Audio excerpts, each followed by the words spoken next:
There is something about winter that invites us inward. The days are shorter, the air has a quiet stillness, and our homes become the center of our routines. For many of us, that means more time spent cooking, cleaning, feeding little bellies, and keeping everyone warm and cared for. But winter can also feel heavy. Dinner time comes faster when it gets dark at 5 o'clock, and some nights it feels like we just finished lunch before dinner begins again. As mothers, we carry the weight of providing for our families in unseen ways, and meal prep is a part of that quiet ministry that no one really sees, but everyone feels and everyone needs.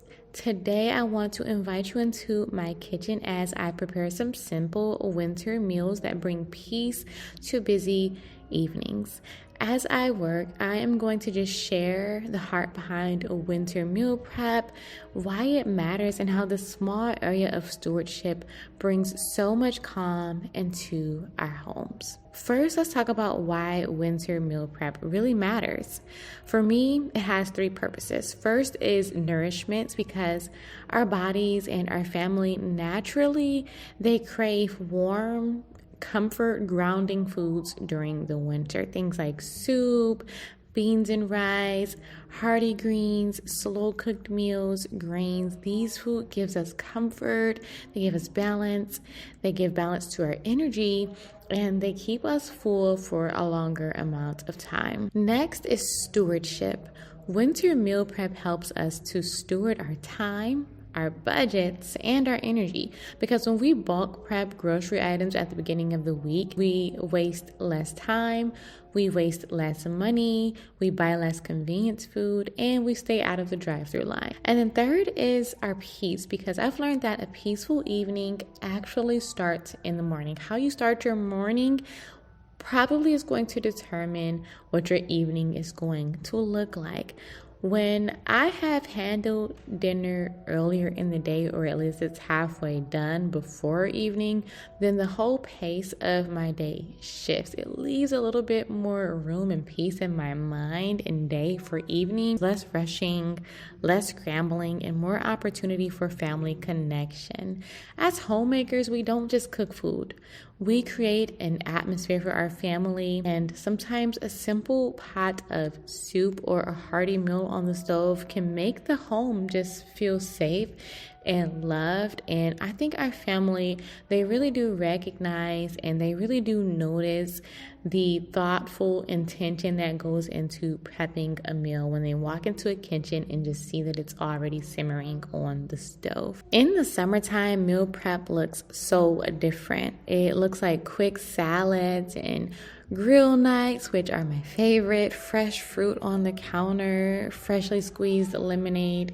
Anything that doesn't heat up the house or steal us from the sunshine. But winter invites a different kind of cooking. It just changes the way that we eat, the way we gather, the way we slow down, or sometimes speed up. And one thing that I've noticed in my years of motherhood and homemaking is that seasonal living doesn't just apply to our gardens and our wardrobes and how we decorate our house, but it also applies to how we feed our homes. Something that I didn't really realize at one point in my homemaking or motherhood journey. Some of my favorite winter go-tos are things like gumbo, beans and rice like I'm preparing in today's video, slow cooked meats, baked chicken and vegetables like I'm also preparing in today's videos. All of these types of things that you can just throw inside one big pan or pot that will stretch for a longer period of time. They reheat well, they are fulfilling, they're hearty, and they just make sense for this time of year. And when you serve up a bowl of something warm to your family when the sky is already beginning to darken, you can definitely feel the comfort in it, and it really just settles everyone down a little bit at the end of a busy day. When you're making winter meals, you don't need much, just a few good base ingredients and the willingness to let time do some of the work.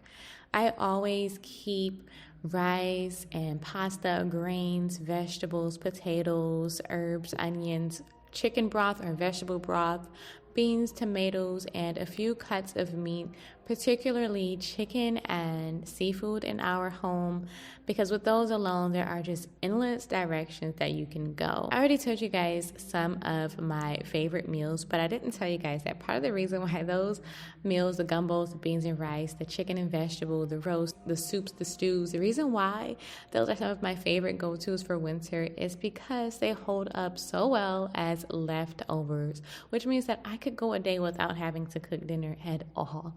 And who doesn't love a little bit of extra time inside of their schedule? Because I know that I don't just love it, but sometimes I literally just need it as a mother, a homemaker, a content creator who's also running a small e-commerce business online, also a wife, a homeschool teacher.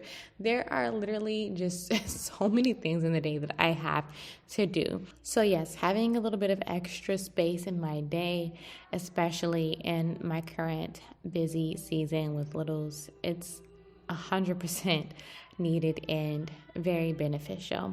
I think that winter meal prep becomes efficient when we just stop trying to make it a lot more difficult than it has to be. There is nothing wrong with just choosing 5 go-to meals and rotating them every single week. I don't know at what point in the media this day and age where we just made it so much more difficult where everything has to be elaborate and everything has to be a 5-course meal. There was a time where you would go to the restaurants and mac and cheese would be a full entree for the kids. Nowadays on Pinterest, you see the kids will have 4 or 5 different food groups on their plate every single meal for breakfast and lunch and dinner with 4 to 5 snacks in between. And I know because my baby girl, yeah, I'm guilty of it sometimes. She loves her snacks and things like that. But for breakfast, just simple berries and yogurt, it's fulfilling enough for her. For her snacks, a cup of milk with some crackers or some carrots with a little bit of water. Just simple things. It doesn't have to be elaborate. And for dinner, some pasta with some vegetables, that's just fine, as well as maybe some beef, like ground beef, or some baked chicken chopped up with veggies, also just fine. It just does not have to be very elaborate. And my 1-year-old typically eats the same thing that my 6-year-old eats, who also eats the same thing that me and my husband eat. It just doesn't have to be super difficult. So with winter typically just being that season where most families are choosing to really just slow down in their, in their lives, in their busyness, slowing down your meal prep and making it a bit more efficient for you is also going to be ideal and work out so well for you. So talking about how much meal prep saves us time, it also saves us energy, mental energy, emotional energy. Those late afternoons where the kids are restless and the house is loud, I know all about it, and everyone is waiting on dinner. That is not the moment that you want to be staring into the fridge trying to figure out what you're going to be cooking for dinner. And for our children, these warm winter meals are seeds. They teach them comfort, routine, gratitude. They remember bowls of soup after playing in the snow. They remember chili with cornbread on Sunday nights. They remember mom standing at the stove, stirring something that smelled delicious, something that is going to help them feel nourished. And as a homeschool mom, one thing that I've noticed is that when my children are well fed in the evening, they just typically sleep better at night. And when they're well rested at night, they feel better in the morning, and when they're well nourished in the morning, they just do so much better in school. It's like brain food for them. All of us need it. We need it. Our children need it. And I personally have just noticed a difference in that as a homeschool mom who is with my children, and I teach them daily and see the difference that it makes. So that's what winter meal prep gives us. Not perfection, but nourishment. It gives us a rhythm. It makes for slow evenings. It makes for family time, but rest, for peace. If cooking has felt heavy or overwhelming for you lately, maybe let winter teach you how to enjoy it again. Pick 1 or 2 meals that feel comforting to you. Gumbo, beans and rice, a slow cooked roast, chicken and vegetables, and make them in bigger batches. Stretch them as leftovers, maybe even freeze half of it, but try to find a way to let your future self breathe easier. It can all be so simple. There is no pressure here, no must cook everything from scratch, no unrealistic expectations. Not here on this channel, just simple food for real families made with care. Because at the end of the day, winter isn't asking us to speed up. It's actually inviting us to slow down, to gather close, and to remember that the work we do in the kitchen is ministry, it's stewardship, it's love and action. And sometimes that's as simple as a warm bowl of beans and rice on a Tuesday night while the snow is falling or while you're cuddling up with your family on the sofa watching a movie.